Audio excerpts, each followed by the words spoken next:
Assalamualaikum warahmatullahi wabarakatuh. Alhamdulillahil jalali wal ikram hayyun la yamutu qayyumun la yanam.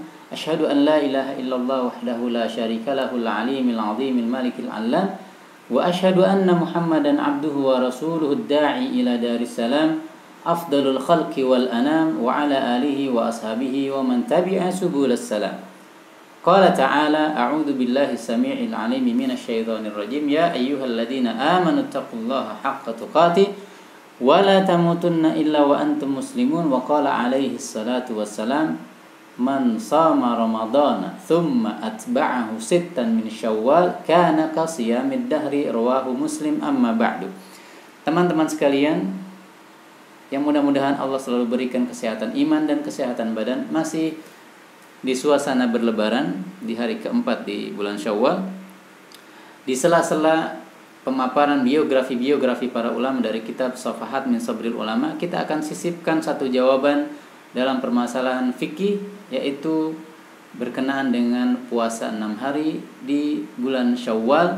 Apakah boleh dikerjakan lebih dulu sebelum kita mengqadha puasa Ramadan yang kita tinggalkan karena udzur tentunya. Baik, teman-teman sekalian, sebelum kita masuk pada poin intinya, Allah telah menciptakan segala sesuatu, makhluk hidup seperti jin dan manusia. Juga Allah ciptakan tumbuhan dan hewan-hewan. Bahkan Allah ciptakan benda cair dan juga benda padat sebagai pendukung kehidupan kita. Yang kesemuanya Allah bekali dengan bahasa yang dengannya kita dan mereka bisa berkomunikasi atau minimal dapat bertasbih mengagungkan Allah. Nah, di antara ribuan bahkan jutaan jenis bahasa tersebut, ada yang satu yang Allah pilih sebagai wasilah, perantara agar kita sebagai ats-tsaqalain, makhluk yang dibebani syariat, jin dan manusia, bisa memahami firman-firman Allah yang diwahyukan kepada para nabi, khususnya nabi kita Muhammad sallallahu alaihi wasallam. Nah, bahasa yang Allah pilih ini tentu telah Allah ciptakan dan Allah istimewakan dengan beberapa keunggulan. Di antara yang satu, keunggulan bahasa Arab adalah begitu banyaknya kosakata dan begitu lengkapnya. Contoh, untuk setiap bunyi yang kita dengar, semua entah bunyi hewan atau suara pintu, suara angin, semua ada kosakatanya masing-masing, tanpa harus menyebutkan kata suara kemudian disandingkan dengan hewan atau benda tersebut. Misalnya, suara lalat, kita tidak perlu menyebutkan sautud dzubabah, tapi diwakili dengan satu kata, yaitu aziz. Suara denyit pintu, sorir. Kemudian suara angin, al-haziz. Berbeda dengan bahasa Indonesia, suara pintu, dua kata. Bahkan suara air itu sendiri, teman-teman, yang dengan masing-masing kondisinya ada kosakatanya, mulai suara air yang dituangkan ke dalam botol, suara air mendidih, suara air yang digerakkan dalam wadah, hingga deburan ombak, masing-masing ada kosakata yang mewakilinya. Yang kedua, keistimewaan bahasa Arab adalah satu kata atau mayoritas kata dalam bahasa Arab itu memiliki banyak sinonim, yang mana sinonimnya itu sendiri memiliki fungsi masing-masing selain makna kesamaan. Yang ketiga, adanya pembedaan atau pengkhususan antara kata yang diperuntukkan untuk laki-laki dan perempuan, baik kata benda maupun kata kerja khususnya. Hal ini ada konsekuensi hukum nantinya. Dalam pengungkapan, penjelasan, itu ada perbedaan yang sangat mendasar jika dikaitkan dengan hukum-hukum syar'i. Dan bahasa Arab, teman-teman, dengan semua kosakatanya, khususnya dalam Al-Quran dan As-Sunnah, tidak bisa kita pahami, tidak bisa diambil hukum hanya dengan bermodal terjemahan head to head. Kata diterjemah dengan kata dalam bahasa ibu kita, karena kosakata bahasa Arab selain memiliki makna yang bisa diterjemahkan ke bahasa lain, juga memiliki makna fungsi yang tidak mungkin diterjemahkan atau dituliskan seluruhnya dalam sekali menterjemah.